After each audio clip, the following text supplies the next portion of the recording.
आखिरी पैगंबर है। यद्यपि पुराने जितने भी पैगंबर हैं जो कुरानों में वर्णित हैं 10-20 नाम, वो तो सारे यहूदियों के पैगंबर हैं। एक अकेला पैगंबर आकर इतना विध्वंस मचा गया, एक ऐसी आइडियोलॉजी दे गया जो लड़ाई मार काट और खून खराबा और औरतों के साथ बलात्कार तक करवा गया।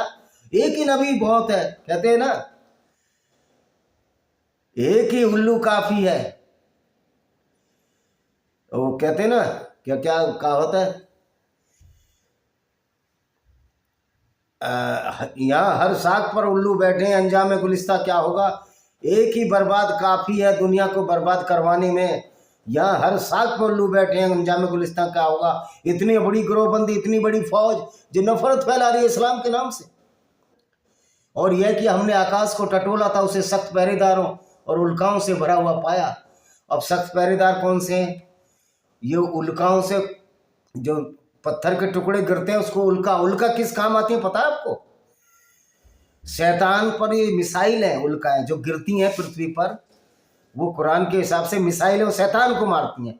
यानी कि इस तरह की मूर्खतापूर्ण बात है। और यह कि हम उसमें बैठने के लिए स्थानों से सुनने के लिए बैठा करते थे, किंतु अब कोई सुनना चाहे तो अपने लिए घात में लगा एक उल्का पाएगा। कह रहा अब अपनी घात में लगी एक उल्का पाएगा, जिन्नों को मारने के लिए, शैतानों को न। और हम नहीं जानते उन लोगों के साथ जो धरती में बुराई का इरादा किया गया है या उनके रब ने उनके लिए भलाई और मार्गदर्शन का इरादा किया। वो कह रहे हम नहीं जानते कि अल्लाह ने क्या किया है, निश्चित तौर पर। और यह कि हम में से कुछ लोग अच्छे हैं और कुछ लोग उनसे निम्नतर हैं, आप विभिन्न मार्गों पर है। कह रहा हम में से कुछ लोग अच्छे हैं, कुछ लोग उनसे निम्नतर हैं विभिन्न मार्गों पर। और यह कि हमने समझ लिया हमने धरती में कहीं जाकर अल्लाह के काबू से निकल सकते हैं, न आकाश में कहीं भागकर उसके काबू से। अब ये अपने आप ही समझे जा रहे हैं अल्लाह है ही नहीं, लेकिन ये कह रहे हैं कि अब हमने समझ लिया कि हम अल्लाह के काबू से नहीं निकल सकते।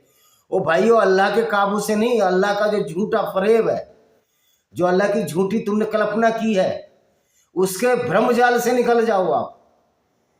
अगर अल्लाह सचमुच में होता तो ऐसी मूर्खतापूर्ण बातें कुरान में ना आती कि 4 खंबे लगा दिए हैं, आसमान टंगा हुआ है उस पर, और बुराक नाम का जानवर जो मोहम्मद ने अपने दिमाग से डाल लिया, बिना ऑक्सीजन मोहम्मद ऊपर भी चले गए।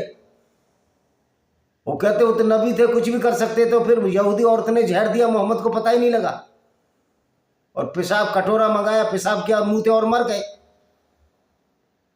जिब्राइल फरिश्ते ने जब ये नहीं कहा कि यहूदी औरत तुम्हें जहर देगी, वैसे तो सारी चीजें उनको बता दे। तो ये झूठ और फरेब पर लगी हुई किताब है।